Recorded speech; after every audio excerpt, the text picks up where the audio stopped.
Testigos de Jehová.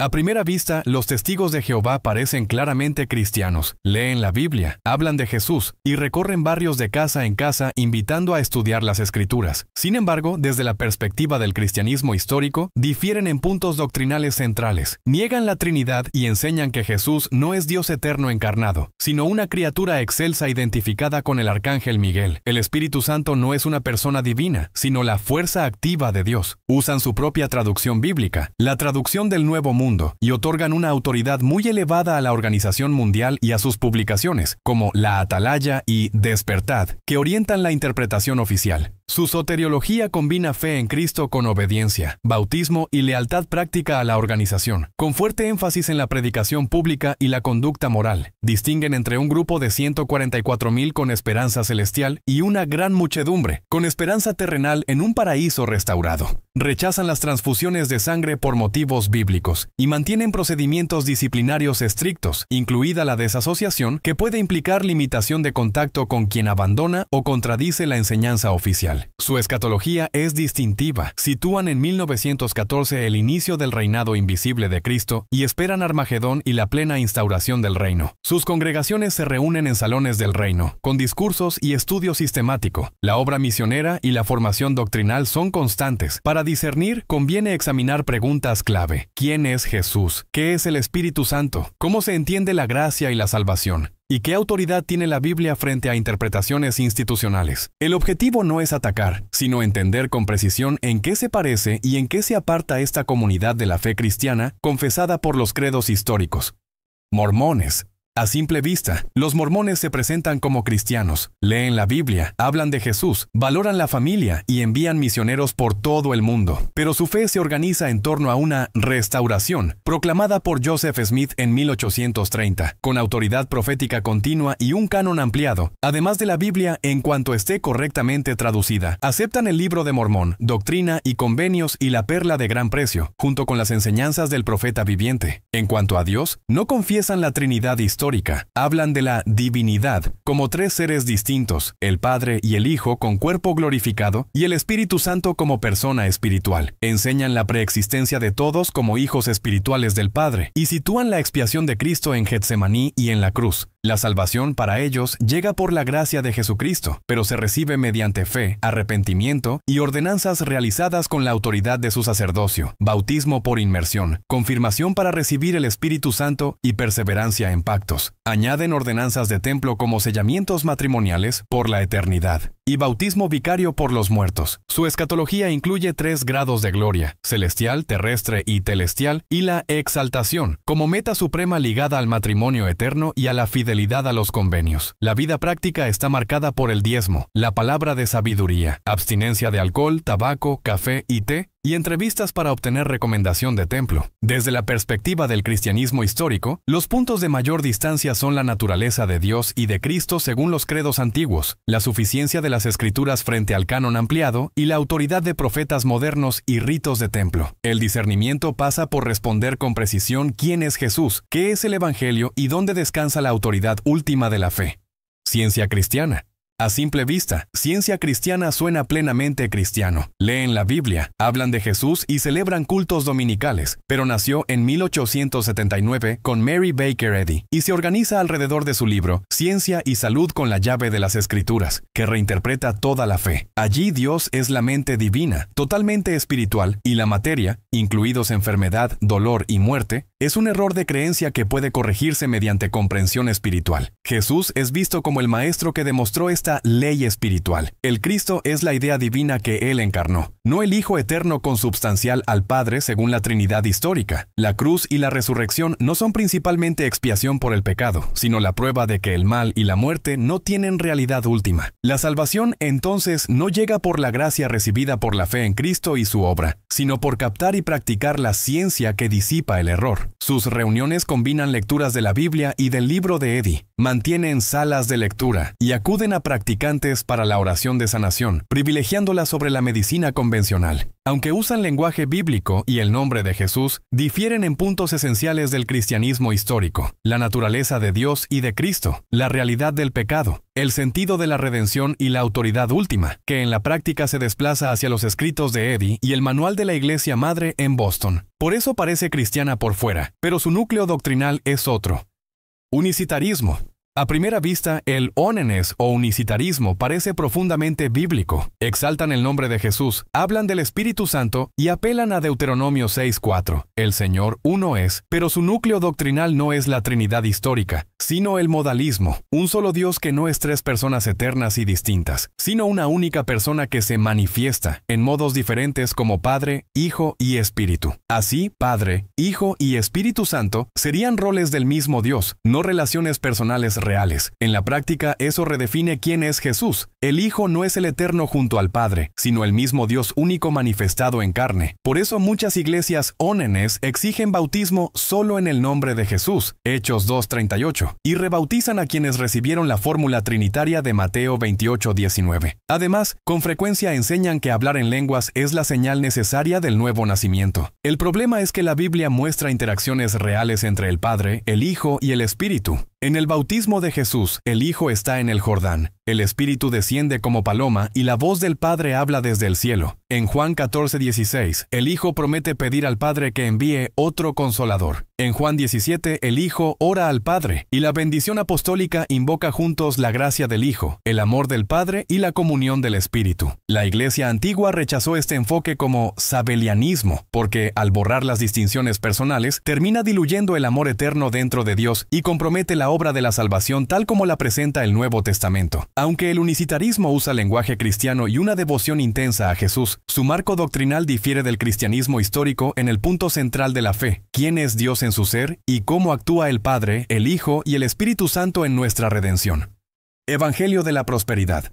El llamado Evangelio de la Prosperidad promete salud, riqueza y éxito aquí y ahora si activas tu fe, con declaraciones positivas y ofrendas especiales. Suele hablar de sembrar una semilla, dinero dado al ungido o al ministerio, para cosechar 100 por 1, de pactos financieros, de decreta y recibirás, y de que la falta de milagros se debe a poca fe, o a no haber dado lo suficiente. A primera vista parece cristiano, cita versículos, testimonios impactantes y el nombre de Jesús, presenta cultos vibrantes y líderes carismáticos, pero el centro doctrinal se desplaza. La cruz deja de ser negación de sí y discipulado para volverse una transacción con Dios. Textos como Malaquías 3:10, 3, Juan 2 o promesas del AT se aíslan de su contexto, mientras se minimizan pasajes sobre contentamiento, advertencias contra la codicia y la realidad del sufrimiento del justo. Job, Hebreos 11, Filipenses 4, 1 Timoteo 6. En la práctica, este enfoque puede culpabilizar al enfermo, mercantilizar la fe y enriquecer plataformas sin transparencia. Señales de alerta, énfasis obsesivo en dinero y llaves para desbloquear bendiciones, promesas de retorno financiero por ofrendas, venta de milagros, lenguaje de romper maldiciones financieras ligado a donativos y autoridad incuestionable del apóstol o profeta. La enseñanza bíblica, en cambio, presenta a un Dios que sí provee y bendice, pero llama a la santidad, a la generosidad y al tesoro en el cielo. La prosperidad se entiende como shalom integral, vida con Dios, carácter transformado, justicia y cuidado del necesitado, no como garantía de lujo.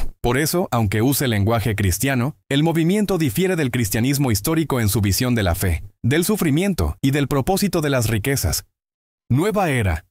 La nueva era suele entrar con léxico cristiano. Habla de fe, luz, ángeles, sanidad y hasta de Cristo, pero redefine cada término. En lugar de un Dios personal y santo, propone una energía impersonal, el universo, que se activa con decretos, visualización y vibraciones altas. El pecado se rebaja a bloqueos o baja frecuencia. El arrepentimiento se cambia por sanación interior y la salvación por despertar de conciencia. Jesús pasa de ser Señor y Salvador a Maestro ascendido o Cristo interior. La cruz se vuelve una metáfora de transformación y la verdad bíblica se relativiza entre muchas verdades. Por eso verás lenguaje cristiano mezclado con prácticas como Reiki, chakras, astrología, tarot de ángeles, registros akáshicos, rituales de luna, cuarzos consagrados, constelaciones y frecuencias 432 Hz. Señales de alerta. Frases como el universo conspira a tu favor. Activa tu Cristo interno. Eleva tu frecuencia. Yo decreto y el universo responde. Ángeles a mi servicio. Sanación cuántica. O Madre Divina Gaia. También el sincretismo que iguala todas las religiones y niega la exclusividad de Cristo como camino al Padre. A menudo se citan versículos como mantras, fuera de contexto, para manifestar dinero, salud o relaciones. El cristianismo bíblico afirma otra cosa. Dios no es energía, es persona. El Espíritu Santo no es una fuerza manipulable. El hombre no se autosalva elevando su vibración, sino por gracia mediante la fe en Jesús. Y la autoridad final no es mi experiencia, sino la palabra de Dios. El llamado es a discernir, probar los espíritus y rechazar un evangelio que suena positivo pero desplaza la cruz, la santidad y el señorío de Cristo.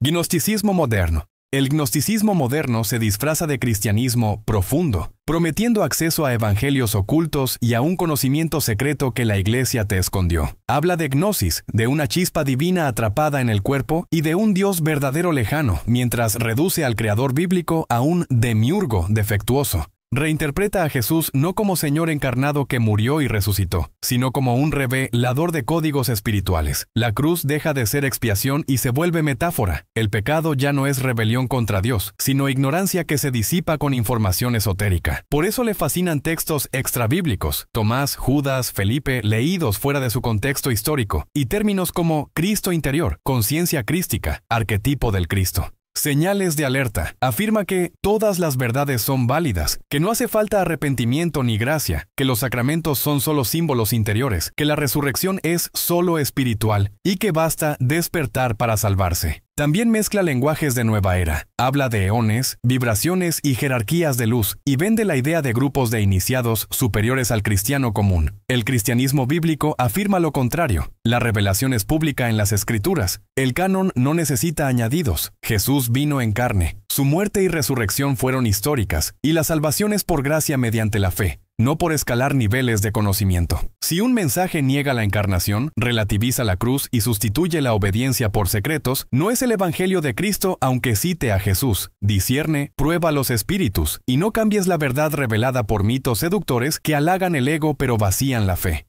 Iglesia de la Unificación. La llamada Iglesia de la Unificación nació en Corea del Sur con Sun Myung-moon, quien se presentó como el Mesías, y junto con su esposa Hak Ja-han, como los padres verdaderos enviados para completar la obra que, según ellos, Jesús no terminó. Su texto central es el principio divino, una nueva revelación que reinterpreta la Biblia. El pecado original sería sexual, transmitido por linaje desde la caída, y la salvación vendría por cambiar de linaje, mediante su bendición matrimonial. Por eso promueven bodas multitudinarias y un sistema de indemnidad, méritos y obras para restaurar la humanidad. Teológicamente minimizan o niegan la Trinidad bíblica, subordinan la autoridad de la Escritura a sus revelaciones y reducen la cruz a un plan B por el supuesto fracaso de Jesús, mientras exigen lealtad a la familia Moon como canal exclusivo de gracia. Señales de alerta, centralidad de un líder, matrimonio mesiánico, promesas de pureza por ritos propios, reinterpretación de la persona y obra de Cristo, fuerte control comunitario y financiero, y un evangelio basado en linaje, ritos y obediencia a la organización. El cristianismo bíblico enseña que la salvación es por gracia mediante la fe en Jesús, que su muerte y resurrección son suficientes y definitivas, que la Biblia es la autoridad suprema, y que no hay nuevos mesías ni linajes humanos que puedan limpiar el pecado. Si el mensaje coloca a cualquier líder al nivel de Cristo o desplaza la cruz, no es el evangelio.